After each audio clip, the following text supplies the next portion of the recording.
کے ساتھ باپ ہوتا ہے بڑا پارٹنر، تو اللہ کریم نے فرمایا کہ اس کا کوئی چھوٹا پارٹنر بھی نہیں اور بڑا پارٹنر بھی نہیں، ولم یکن لہ کفوا احد، اور اس کا کوئی مساوی پارٹنر بھی نہیں۔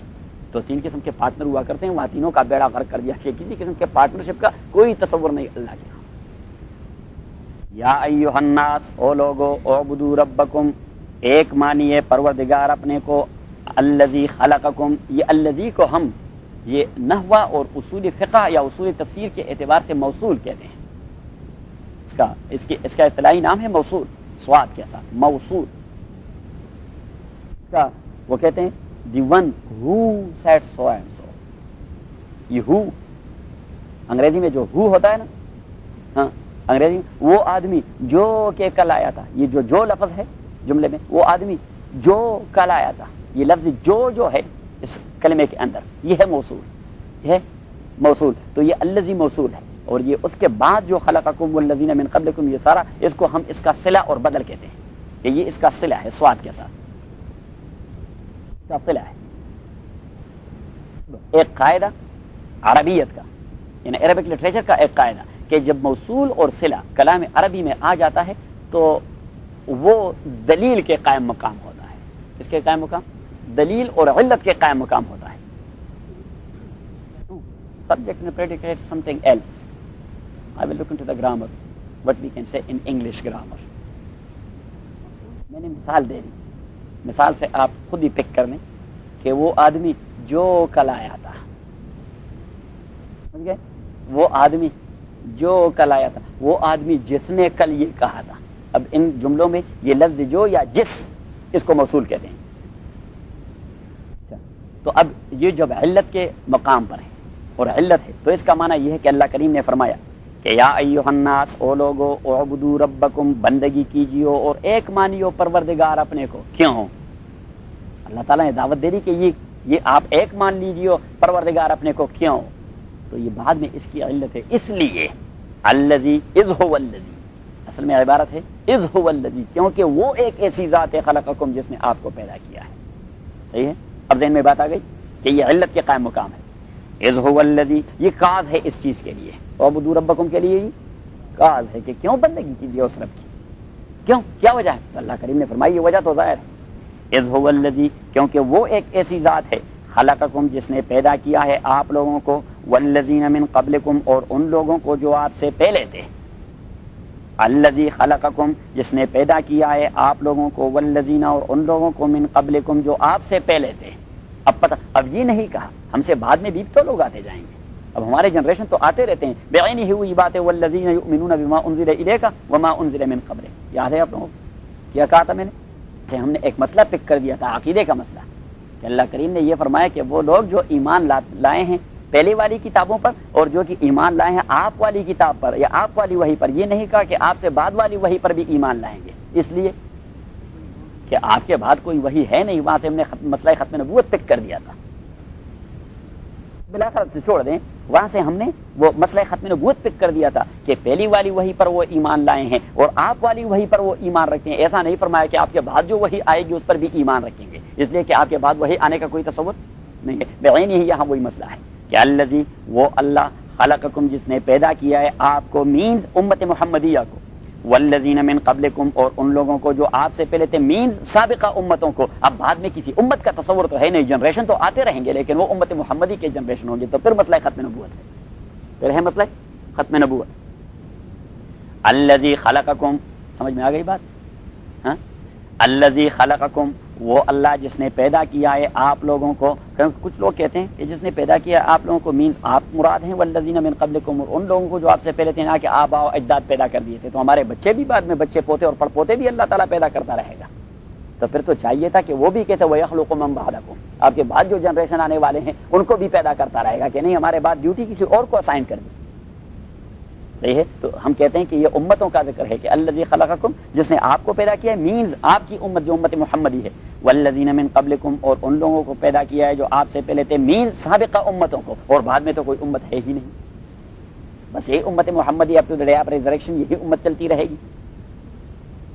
اس لیے اب یہ لعلکم، یہ نتیجہ ہے اعبدو کا، یہ نتیجہ ہے اعبدو کا۔ اعبدوا ربکم، اللہ کو ایک مانیے، اپنے پروردگار کو ایک مانیے، اپنی پروردگار کی بندگی کیجیے۔ کس لیے؟ یہ الذی خلقکم، یہ تو علت ہے اس کے کہ بھائی یہ بندگی واجب ہے آپ کے اوپر، اس لیے کہ وہ آپ کا خالق ہے، اور آپ خالق کی بندگی نہیں کرو گے تو کس کی کرو گے؟ جس کا گائے تو پھر اسی کا گن گائے، وہ آپ کا رازق ہے جو آپ کو روٹی دے لیتا ہے، تو جو روٹی فراہم کرتا ہے اس کی بندگی نہیں کرو گے تو کس کی کرو گے؟ وہ تو عربی کا ایک مقولہ ہے کہ الانسان عبد الاحسان، انسان احسان کا بندہ ہوتا ہے، جو کوئی اس کے ساتھ احسان کرتا رہے اس کی بندگی کرتا رہتا ہے۔ تو ہمارے ساتھ سب سے زیادہ احسانات کون کرتا ہے؟ اللہ تعالیٰ کرتا ہے، تو بندگی بھی اس کی ہونی چاہیے۔ یہ دیکھیے دنیا میں بھی اگر ایک انسان آپ کے ساتھ احسانات کرتے تو آدمی اس کی فرمان برداری کرتا رہتا ہے کہ بھائی یہ ہمارا محسن ہے، ہمارے ساتھ احسانات کرتا رہتا ہے، ہمارے ساتھ ایسا، یعنی انسان کی ایک ضمیر ہوتی ہے جو اسے مجبور کر دیتا ہے کہ بھائی احسان کنندہ کی بات کو آپ نے ماننا ہی ہے، احسان کنندہ کی بات کو آپ نے کچھ تو آپ نے یعنی کمپنسیٹ کرنا ہے اسے۔ تو کس طرح کمپنسیٹ کرو گے؟ اب پیسوں کا تو آپ کا بس نہیں چلتا، پیسے تو وہ دے رہا ہے آپ کو، پیسے تو وہ، تو آپ کم از کم وہ پیار و محبت سے ان کے ساتھ تو باتیں کیا کیجیے، یہ آپ کمپنسیٹ کروا رہے ہیں۔ بھائی آپ فلاں کے ساتھ ذرا زیادہ محبت، بھائی وہ ہمارے محسن ہیں، ہمارے مشاکل میں ہمیں سپورٹ دے دیتا ہے، مشکلات میں ہمیں سپورٹ، وہ ہمارا احسان کن ہے۔ تو اب اللہ تعالیٰ سے تو کوئی بڑا احسان کنندہ ہے نہیں، تو جب کوئی بڑا احسان کنندہ ہے نہیں تو مین کہ پھر بندگی کس کی ہوگی؟ جس کا گائے پھر اسی کا گن گائے، کسی کا گائے اسی کا گائے، بس چلے چاخری سندرے بہم داغو آئے، علت ہو گئی۔ لعلکم تتقون، بندگی کیوں کرے اللہ تعالیٰ کی؟ اس لیے کہ اس نے پیدا کیا ہے، اور اگر بندگی کرو گے تو اس کا نتیجہ کیا ہوگا؟ لعلکم تتقون، اس لیے کہ آپ لوگ متقی بن جائیں۔ لعلکم تتقون، اس لیے کہ آپ لوگ متقی بن جائیں۔ اب متقی کب بنو گے؟ جب اللہ کی بندگی کرتے رہو گے۔ متقی کب بنو گے؟ جب توحید کا عقیدہ اپناؤ گے، ایک معنی، اور دوسرا معنی کہ اعبدوا ربکم، ایک مانیے اپنے پروردگار کو اور بندگی کیجیے اپنے پروردگار کی۔ لعلکم تتقون، لعلکم تتقون، تاکہ لوگ، تتقون کا ایک معنی ہے لعلکم تحفظون من عذاب اللہ، تاکہ آپ اللہ کی عذاب سے محفوظ ہو جائیں۔ لعلکم تتقون مینس تحفظون من عذاب اللہ۔ تقوی کا ایک معنی ہے بچ جانا، تقوی کا ایک لغوی معنی ہے بچ جانا، تاکہ آپ بچ جائیں۔ یہ دیکھیے، یہ قرآن کریم کے دونوں طرف جو گتے لگے ہوئے ہیں، اسے عربی میں کہتے ہیں وقایا۔ وقایا مینس کہ حفاظتی ٹائٹل، یہ اس کا حفاظتی ٹائٹل ہے، کیونکہ اس نے اس کاغذات کو محفوظ کیا ہوا ہے۔ تو لعلکم تتقون، وقایا اور تقوی ان دونوں کا منبع ایک ہے، فاؤنٹین ایک ہے۔ لعلکم تتقون، تاکہ آپ لوگ اللہ کی عذاب سے بچ جائیں۔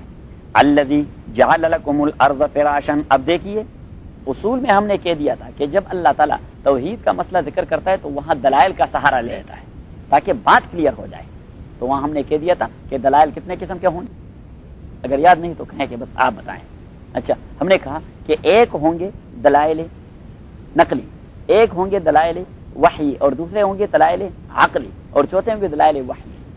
4 قسم کے دلائل ہوں گے۔ تو دلائل عقلی میں ہم نے کہہ دیا تھا کہ پھر وہ ہوں گے 2 قسم کے، ایک کو کہتے ہیں دلائل انفسی اور دوسرے کہتے ہیں دلائل آفاقی، اور پھر دلائل آفاقی میں ہم نے کہہ دیا تھا کہ وہ 3 قسم کے ہوں گے۔ دلائل آفاقی علوی، اوپر والے عالم کا سہارا اللہ لے گا کہ چاند کو دیکھیے، آسمان کو دیکھیے، ستاروں کو دیکھیے، کلاؤڈز کو دیکھیے، بارش کو دیکھیے کس طرح برستا ہے، اور کبھی اللہ تعالیٰ نیچے والے کائنات کا سہارا لے گا، زمین کو دیکھیے اس سے کس طرح گھاس نکلتا ہے، جب بارش نازل کر دیتا ہوں اس میں کیسی زندگی پیدا ہو جاتی ہے، فلا فلا فلا۔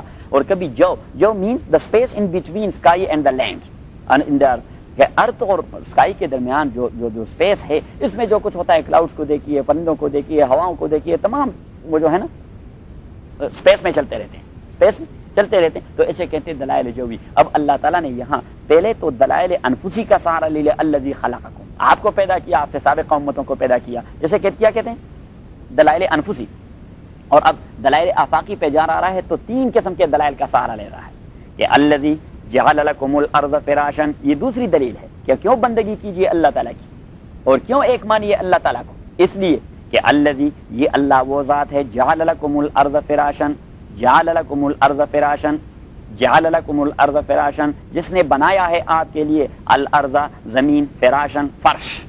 فراش اور فرش ایک ہی چیز ہے، فراش اور فرش ایک ہی چیز ہے۔ الذی جعل لکم الارض فراشا، وہ اللہ جس نے پیدا کیا ہے آپ کے لیے الارض، زمین، فراشا، فرش، اور بنایا ہے آپ کے لیے زمین کو فراشا، فرش، والسماء، اور جس نے بنایا ہے آسمان کو بناء، چھت، بناء مین چھت، جس نے بنایا ہے آسمان کو بنا انچت وانزل من السماء اور نازل کر دیا ہے من السماء اوپر والے عالم سے. یہاں پہ سابقہ والے آسمان کا معنی کچھ اور ہے, دوسرے آسمان کا معنی کچھ اور ہے, کیونکہ عربی میں کل ما یعلوک فہو سما, کل ما یعلوک ہر وہ چیز جو آپ کے سر کے اوپر ہے تو عربی میں اسے آسمان ہی کہا جاتا ہے. اس لیے ہم اس مسجد کے چھت کو بھی سماء المسجد کہتے ہیں, سماء المسجد, یہ مسجد والی آسمان جو ہے. تو مسجد والی آسمان کا معنی کیا ہے؟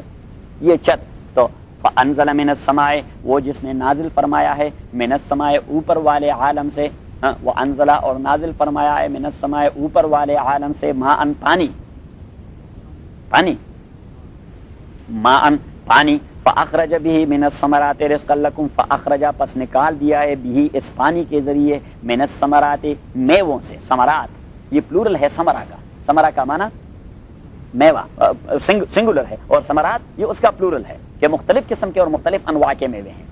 فاخرج پس نکال دیا ہے به اس پانی کے ذریعے من الثمرات میووں میں سے, پھلوں میں سے, رزقا لکم رزق آپ کے لیے, من الثمرات میووں میں سے, رزقا رزق لکم آپ کے لیے. اب دیکھیے الذی جعل لکم الارض فراشا, یہ ہو گیا کیا دلائل عقلی صفلی, دلائل عقلی صفلی. والسماء بناء اس کا نام ہم نے رکھ دیا تھا دلائل عقلی علوی, دلائل عقلی علوی. وانزل من السماء ماء, اب یہ سپیس والی بات ہے کیونکہ کلاؤڈز کہاں ہوتے ہیں, کلاؤڈز کہاں ہوتے ہیں, یہ بیچ میں ہوتے ہیں, تو سپیس والی بات ہے, یہ سپیس والی بات ہے. تو دلائل عقلی صفلی زمین والی بات, دلائل عقلی علوی آسمان والی بات, اور دلائل عقلی جوی جو ان بٹوین ہے.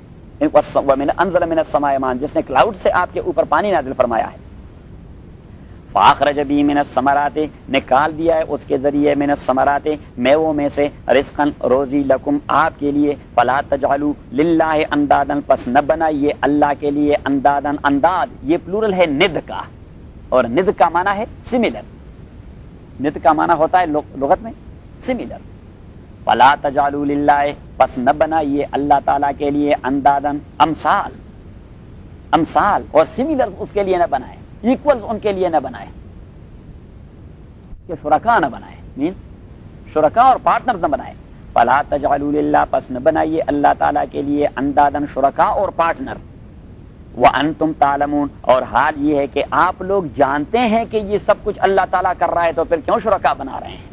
کیونکہ جو مشرکین مکہ تھے وہ اس چیز کو مانتے تھے کہ تمام کائنات کا خالق کون ہے اللہ. پیچھے آئے گا سورہ یونس میں امن خلق السماوات والارض ام یدبر الامر. اگر آپ ان سے پوچھیں کہ آسمان و زمین کس نے پیدا کیا, تو ابو جہل بھی کہے گا کہ اللہ تعالیٰ نے. بھائی زمین سے آسمان سے بارش کون برساتا ہے, یہ کہے گا کہ اللہ تعالیٰ. اچھا خدا کے بندوں پھر یہ آئیڈلز اور ڈائٹیز جو ہیں ان کے پاس کیوں جاتے ہیں؟ تو یہ کہتے ہیں کہ یہ تو اللہ کے برگزیدہ بندوں کی مورتیاں ہیں, ان کو خوش کر کر کے یہ اللہ تعالیٰ کے ہاں سفارش کرتے جائیں. تو مولانا حالی نے بڑی اچھی بات کہی تھی کہ کرے غیر گر بت کی پوجا تو کافر, اور جو ٹہرائے بیٹا خدا کا تو کافر, اور کواکب میں مانے کرشمہ تو کافر, اور بزرگوں کا وہ کرے سجدہ تو کافر, مگر مومنوں پر کلی ہے یہ راہ. مسلمانوں نے انہوں نے تو تمام شرک شروع کر دیے ہیں. بھائی بزرگ کی قبر پہ جا کر یہ اور اس طرح پرنام کرتے رہتے ہیں اور جھکتے ہیں اور پتہ نہیں کیا کچھ کرتے ہیں. اللہ تعالیٰ رحم فرمائے. لاہور میں حضرت علی اجمیری رحمۃ اللہ علیہ صاحب کا مزار ہے. پتہ نہیں وہ اپنے قبر کے اندر کتنے تنگ ہوں گے, کیونکہ اس کے عمل نامے میں تو 1 لاکھ مشرکوں کو مسلمان بننے کا عمل لکھا ہوا ہے. اس نے تو 1 لاکھ ہندوؤں کو مشرف اسلام کیا تھا. اسی شرک سے اس نے نکالا تھا توحید کی طرف, اور لوگوں نے اس کی قبر کو شرک کی. جعل لکم الارض فراشا, ایک لفظ پہ آپ دھیان دیجیے. الذی وہ اللہ, جعل جس نے, جعل کے 2 معنی آتے ہیں. اس کا ایک معنی آتا ہے بنانے کا, اور دوسرا معنی آتا ہے پیدا کرنے کا. استعمال ہوتا ہے 2 معنوں میں, حالانکہ لفظ کا یہ معنی نہیں. اس جعل کے لفظ کے دونوں معنی نہیں, استعمال اس کا 2 معنوں میں ہوتا ہے.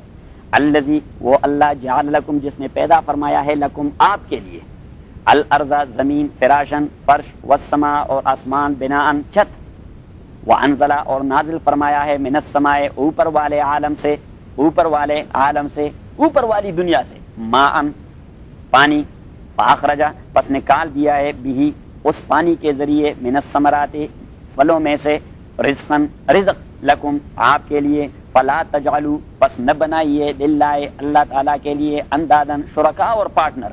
وانتم اور حال یہ ہے کہ آپ لوگ, تعلمون آپ جانتے ہیں, آپ جانتے ہیں کہ یہ سب کچھ کرنے والا اللہ تعالیٰ ہے. اچھا اب یہ ہو گیا توحید کا مسئلہ. یہ کس کا مسئلہ؟ توحید کا مسئلہ. اینڈ آرگیوڈ ود آرگومنٹس, اللہ تعالیٰ نے دلائل دے دیے. اللہ تعالیٰ نے اور دلائل بھی ایویڈنس کے طور پر ہیں. دلائل بھی یعنی صرف وہ زبانی آرگومنٹس نہیں ہیں، ایویڈنسز ہیں. اور ایسے کہتے ہیں قانون میں 2-3 قسم کے ایویڈنس ہوتے ہیں.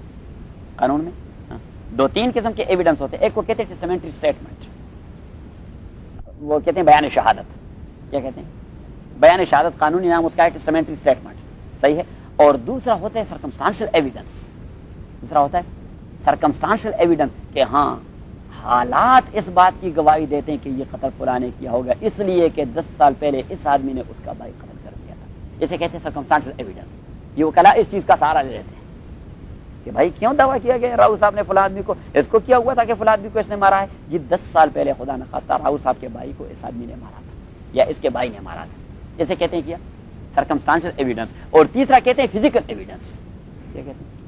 Physical evidence. تو فزیکل ایویڈنس میں یہ کہ بھائی اس کو جو گولی لگی ہے وہ 22 پسٹل کی ہے، اور جب راہو صاحب کے گھر میں پولیس والے داخل ہو گئے تو وہی 22 پسٹل وہ ان کے ہاتھ لگی. اور جب لیبارٹری میں اسے ٹیسٹ کر دیا گیا تو 1 گھنٹے بعد اس کے گھر کا سرچ کیا گیا تھا اور 1 گھنٹے پہلے اسی ٹی پسٹل سے وہ گولی نکل چکی تھی. یہ جو ہے یہ فزیکل ایویڈنس.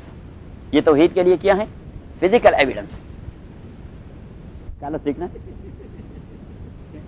ٹیسٹامنٹری اسٹیٹمنٹ کہتے ہیں اسے، یعنی شہادت. دوسرا سرکمسٹانشل ایویڈنس اور تیسرا فزیکل ایویڈنس. اچھا تو یہ ہو گیا توحید کا مسئلہ. اب توحید کے بعد رائٹ اوے جو دوسرا مسئلہ ہے وہ کس چیز کا ہے؟ رسالت کا.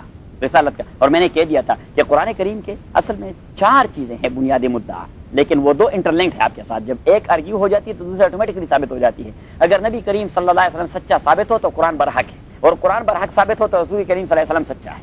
کیونکہ ان دونوں کو تو آپ ایک دوسرے سے جدا نہیں کر سکتے. ایسا تو نہیں ہو سکتا کہ آپ کہیں گے کہ نبی کریم صلی اللہ علیہ وسلم سچا تھا اور یہ قرآن اس نے جھوٹا لے آیا ہے، یا آپ یہ کہیں گے کہ یہ قرآن کریم سچی اللہ تعالیٰ کی کتاب ہے لیکن جو آدمی وہ ایسے لے آیا تھا وہ سچا نہیں تھا.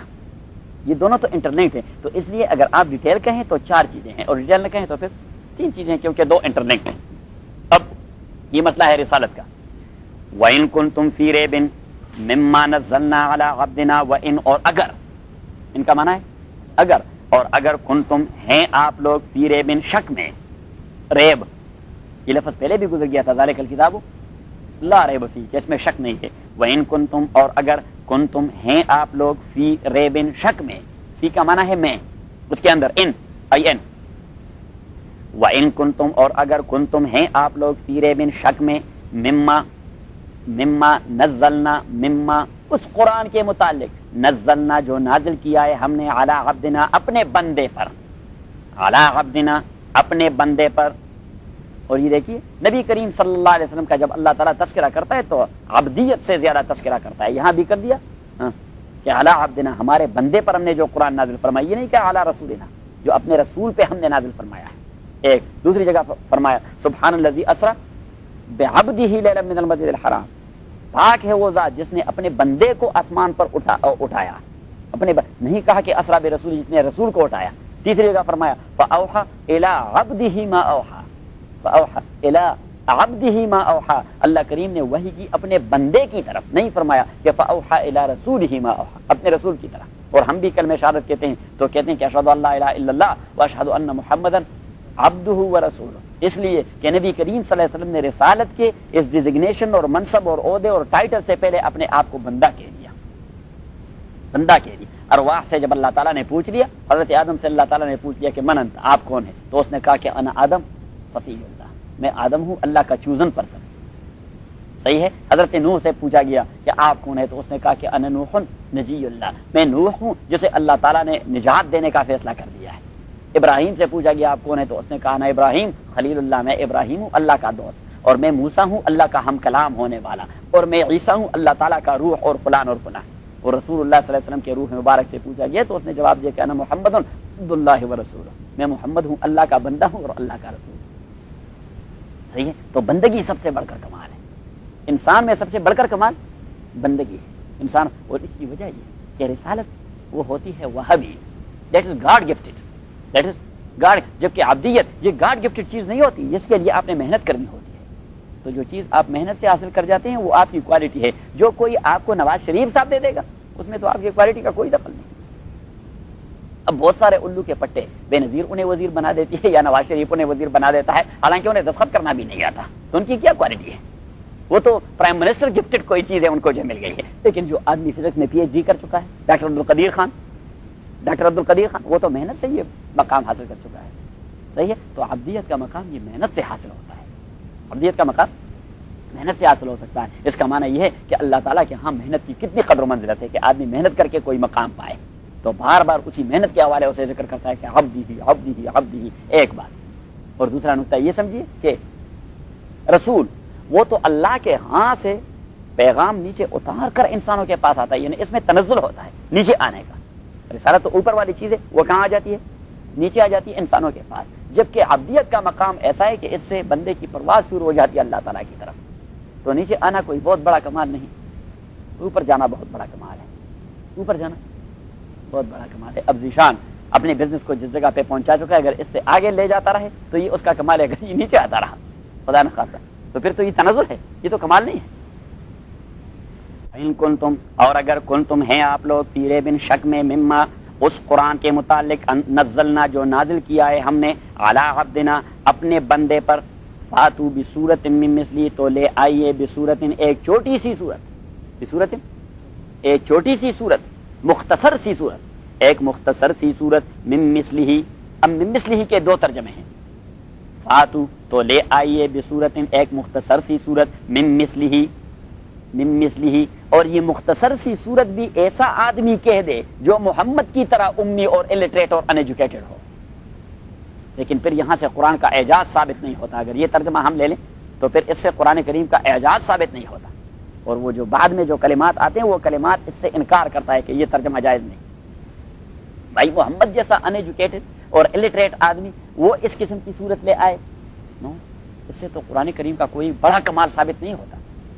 اگر محمد الٹریٹ اور ان ایجوکیٹڈ ہے اور امی ہے اور اس نے اس قسم کا بلیغ و فصیح کلام کہہ دیا ہے، تو یہ فصیح و بلیغ کلام تبھی بہت بڑے کمال کا حامل ہوگا جب آپ معاشرے کے سب سے لٹریٹ پرسن کو دعوت دے کے آپ مقابلہ کر جائیں. تو وہ اگر مقابلہ نہ کر سکا تو اس کا معنی یہ کہ پھر کلام معجز ہے، یہ پھر معجزے والا کلام ہے.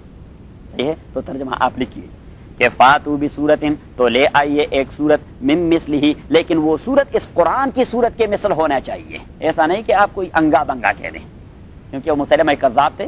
مسلمہ کذاب تو وہ بھی دعوے دار تھے کہ میں بھی اللہ کا پیغمبر ہوں. تو جب سورہ فیل نازل ہو گیا تو اس کے ساتھیوں نے اسے کہہ دیا کہ آپ اللہ کے پیغمبر ہیں. تو محمد تو اپنے ساتھیوں کے سامنے روزانہ وحی کی نئی نئی باتیں کر دیتا ہے. آپ نے تو کبھی ہمیں نہیں کہا کہ ہمارے اوپر یہ صورت نازل ہوئی. اس نے کہا کہ کیا کہا ہے؟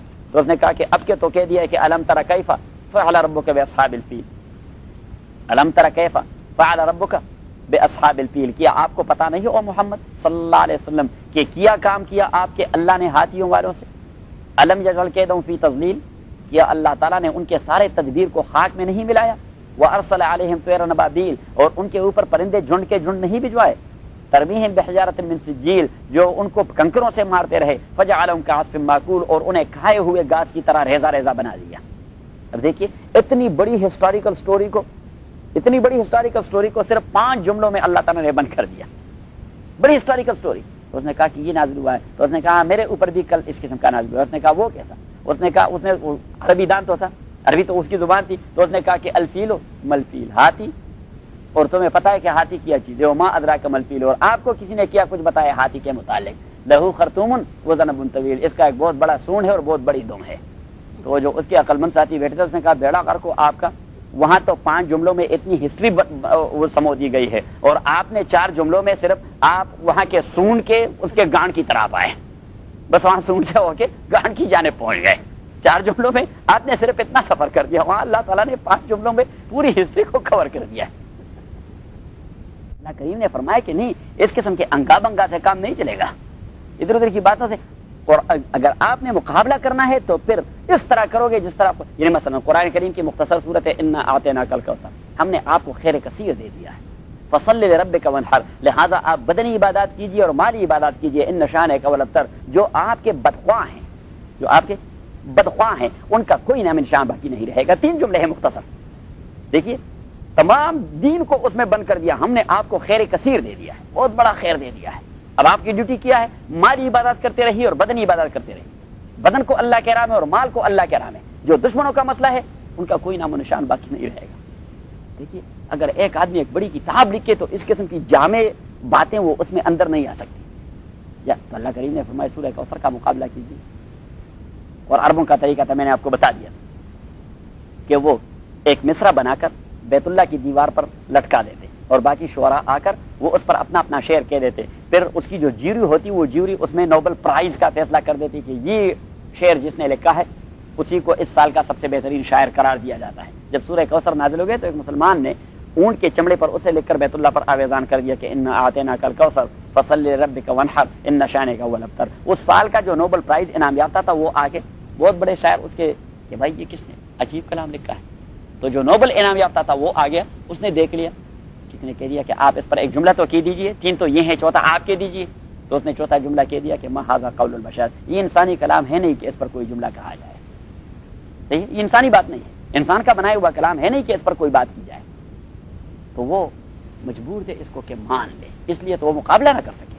تمام یہی تو کہتے تھے کہ اساطیر الاولین، یہ بنی بنائی باتیں ہیں، یہ کرتا رہتا ہے. یعلمہ بشر، یہ قین کے پاس وہاں بیٹھتا رہتا ہے، اس سے کچھ سیکھ جاتا ہے تو لوگوں کو کہہ دیتا ہے. کبھی کہہ دیتے کہ لولا انزل ھذا القرآن علی رجل من القریتین عظیم، اگر یہ کلام اللہ کا ہوتا تو اس غریب کے اوپر آتا جس کے نہ باغات ہیں اور نہ اس کی پراپرٹی ہے اور نہ وہ سرمایہ دار ہے اور نہ جاگیردار ہے اور نہ انڈسٹریلسٹ ہے، کیونکہ وہ بھی تو سرمایہ کے غلام تھے.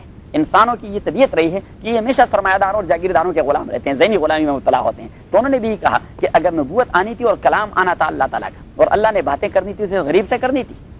ابو جہل سے کیوں نہیں کی جو مکے کا چیف ہے، جو اور نعیم بن مسعود سے کیوں نہیں کی جو طائف کا چیف ہے.